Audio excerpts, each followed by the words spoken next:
एक ऐसा धरना हुआ था अभी बीकानेर की धरती पे कुछ महीने पहले, जिसमें 537 हम धरनार्थी बैठे थे, लेकिन 3 दिन तक हम भूखे रहे, थक गए।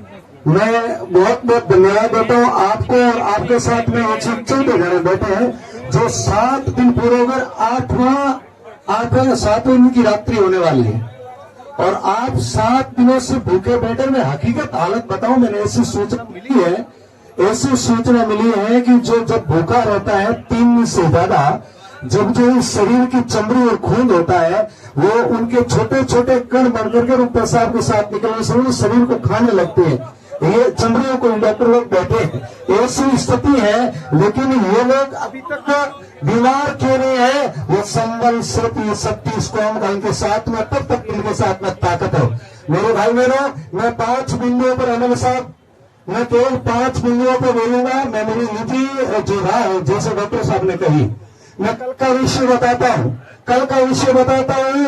इसी विधानसभा के जो चुने हुए एमएलए साहब यहाँ आते हैं, कम से कम 14 पत्रकार गाड़ियों से उनका पीछा नहीं करते, पत्रकार पीछा कभी नहीं करते हैं। सोशल मीडिया उनसे यही कहना चाहते हैं कि आज कम से कम 15 दिन बीत गए, आप यहाँ के ये जो मेरे सुनी हुई नहीं, लगभग देखी हुई घटना कल की, कि आप यहाँ के प्रतिनिधि हो, आप हमारे राजस्थान के जाने माने एक मंत्री माने जाते हो और आप एक बाहुबली भी हो। ये कल आई की घटना बताता हूं। हमारे ये मीडिया प्रभारी के माध्यम से कहना चाहता हूं, मीडिया प्रभारी थे और उन्होंने कहा एक आप छोटी सी बाइट दीजिए जो पुलिस प्रशासन और ये काम क्यों करें मंत्री जी का, कि हमारे राजस्थान के कैबिनेट मंत्री का जो आपने यह विधानसभा से जो चुन के भेजा, उनका क्या जवाब आता है? लॉर्ड की पुलिस कार्रवाई कर रही, ये था दूसरा कुछ बयान। लॉर्ड की पुलिस काम कर रही है, लॉर्ड की पुलिस के गेट के सामने जो चक्कू बह रहे हैं वो तो जनता ने पकड़ के घुसता है, वो पुलिस काम कर रही। मेरा साहब से निवेदन है, मेरा साहब से और जनता से हाथ जोड़ कर निवेदन है, आपसे मेरा यही निवेदन है, यदि शाम का आदेश हो, मैं इन्हें जो एक समिति होती है हमेशा जहां जहां धरने होते हैं, वो समितियों से बाहर जो बोलना भी अच्छी बात नहीं है, जैसे नियम होते सिस्टम होते हैं। मैं साहब से निवेदन करता हूं कि कभी कोई मंत्रियों को गाली भी देनी चाहिए और कभी स्वागत भी करना चाहिए। मैं निवेदन कर रहा हूं कि यदि आपका हुक्म हो जाए तो हम 15 अगस्त को मंत्री जी के स्वागत में झंडा फहरा देंगे। आपका हुक्म हो जाए तो ये सारी जनता मंत्री जी जो भगवती में पधारने वाले उनका स्वागत करेंगे, शांतिपूर्ण स्वागत होगा। ये कोई लड़ाई का काम भी नहीं करते हम, और ये कोई ऐसी 36 कौम लड़ाई वाली है ही नहीं। लड़ाई होती तो सब थाने के साथ में बैठे हैं ना, हम सब साथ में बैठे हैं। और कल की जो घटना हुई, मैं आपसे निवेदन कर रहा हूँ, ऐसी हृदयविदारक घटना।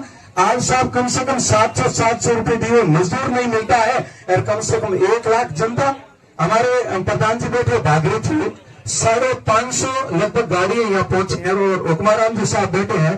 कितने किलोमीटर यहाँ से वहां से लोग आते हैं। मेरा सभी से निवेदन है, मेरी माता बहनों भाई बहनों से निवेदन है, ये लड़ाई बहुत लंबी है, ये जंग बहुत लंबा है और कल सुबह ज्यादा से ज्यादा संख्या में आपको बधाना है, मेरा निवेदन है। और अंतिम में मेरी बात को पूर्ण करता हूं, मैं अंतिम में माननीय एमएलए साहब आपसे निवेदन करता हूं, मैं एक सुझाव देता हूं कि हमारी पहली मांग गौरी देवी के हत्यारों को गिरफ्तार करो, दूसरी मांग जो भी हो उसके घर को ध्वस्त करो, और तीसरी मांग यहाँ के सीआई को, यहाँ के थानाधिकारी को हटाओ, चौथी मांग यहाँ के डिप्टी को हटाओ, और 5वीं मांग कलेक्टर को हटाना, और 6ठी मांग एसपी को हटाना। ये 4 मांग, 5वीं मांग में से पहले गिरफ्तार करना और दूसरी उनका घर बेघर, और फिर तीसरा धरना होगा सीआई को हटाने के लिए, चौथा धरना डिप्टी को हटाने के लिए, और 5वां धरना जो इनके जो सलाहकार है कलेक्टर और एसपी को हटाने के। अभी धरने बहुत देने हैं, इसलिए समझ रखो। तो अभी माता बहन भी लोग घर जाएंगे। माननीय एमएलए साहब से निवेदन है, कल का संदेश आप उनको दीजिए। धन्यवाद।